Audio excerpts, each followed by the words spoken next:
Next, we've got what's called divergent boundaries, and this is the exact opposite. This is when the plates move apart.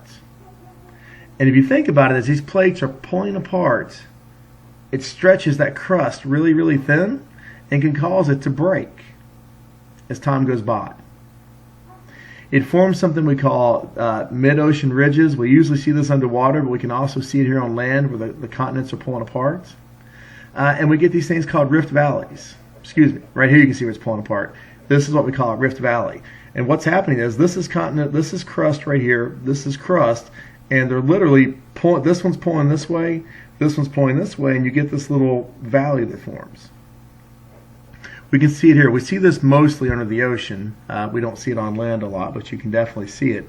And again, this is the opposite of the convergent. Remember, convergent, they were pushing together. Divergent, they're pulling apart.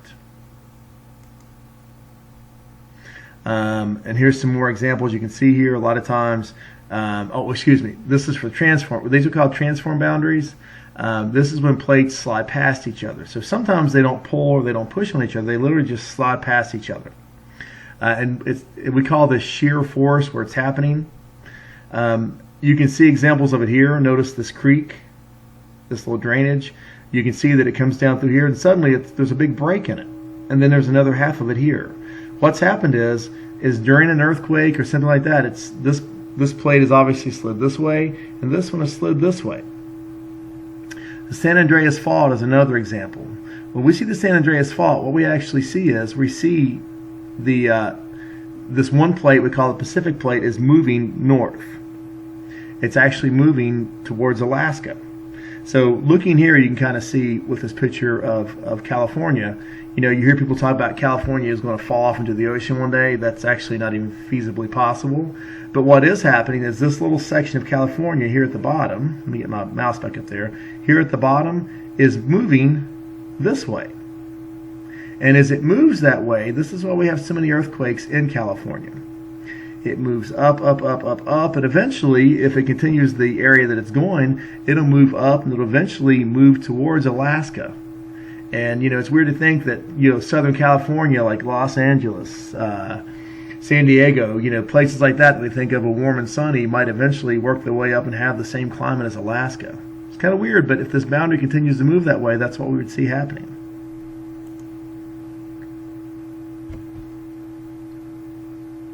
So how long do you think it would take for the tallest mountains in the world to form? It takes a while. We'll show this video and let you check it out.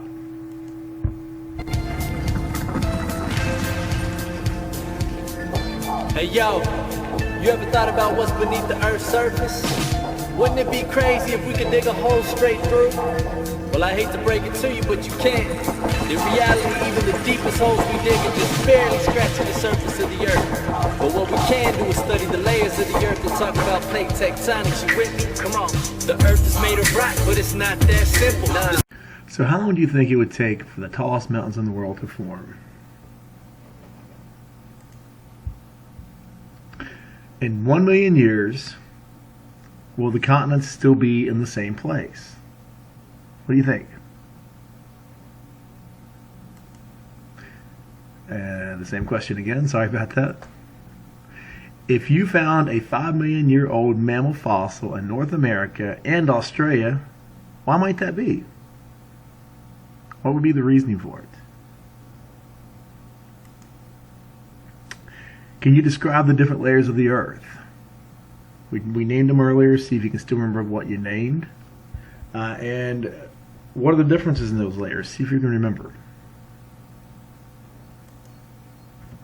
I'm going to show this video. If it doesn't come across very clearly sound-wise, you can always go back to the PowerPoint that I'm linking to this, the actual PowerPoint, and watch the video from there. It's not recording the video itself from the computer, it's recording it from the microphone of the computer, so I don't know how well it'll sound, but I'm going to play it and we'll see what happens.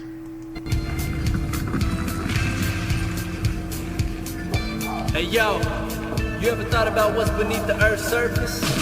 Wouldn't it be crazy if we could dig a hole straight through? Well, I hate to break it to you, but you can't.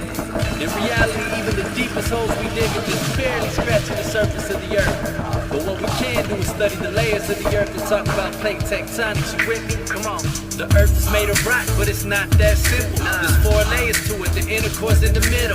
It's made mostly of iron, you gotta love it. Very hot yet solid due to the layers above it. They cause pressure, keep it real solid. Next up, the outer core is what I call it. Less pressure, but real hot, so it's liquid. Free flowing metal. Is this picture vivid? There's currents in the molten rock. After the core is the mantle, it don't stop. It's mostly solid with 2 parts. Listen here, the asthenosphere and the mesosphere. The asthenosphere is a very thin layer. Can you dig it? Very hot and nearly, but not quite a liquid. That's a key fact. Let me tell you why, homie. It lets the Earth's top layers move above slowly. See, the crust is the very top layer. It's part of the lithosphere. Better care, 'cause it's broken into huge rocks called tectonic plates. They can shift and affect the Earth in big ways. You're about to learn about the Earth more. I'm the only rapper hotter than the Earth's core. Inner core, outer core, mantle in the crust with the tectonic plates. Everybody listen up. You're about to learn about the Earth more. I'm the only rapper hotter than the Earth's core. Inner core, outer core, mantle in the crust with the tectonic plates. Everybody listen up. Now that you understand the basics, let's face it and talk about what happens when the plates shift. See, beginning around 1600, geographers noticed something crazy and wondered. The continents from all sides of the planet used to fit all together like a puzzle. Understand it was a theory, so they studied their rocks and their fossils and said there was a supercontinent that was colossal, called Pangea, one big landmass where the continents were grouped all together in the past. And tectonic plates cause continental drift. It means the continents move when the Earth's crust shifted. See, these plate movements cause land formations and ocean floor features on Earth. It's amazing. Today they still move, pushing up against each other like a kid and big brother in the car on vacation. The borders between plates are known as faults where earthquakes cause shakes. And I don't mean mark. Scientists use a seismograph to record the magnitude. It means size, but I call it earthquake attitude. Movement at the fault, I should say so. Also causes deep trenches and volcanoes. Come to LA, I got a place you can stay. Just don't let the earthquake scare you away. Come on.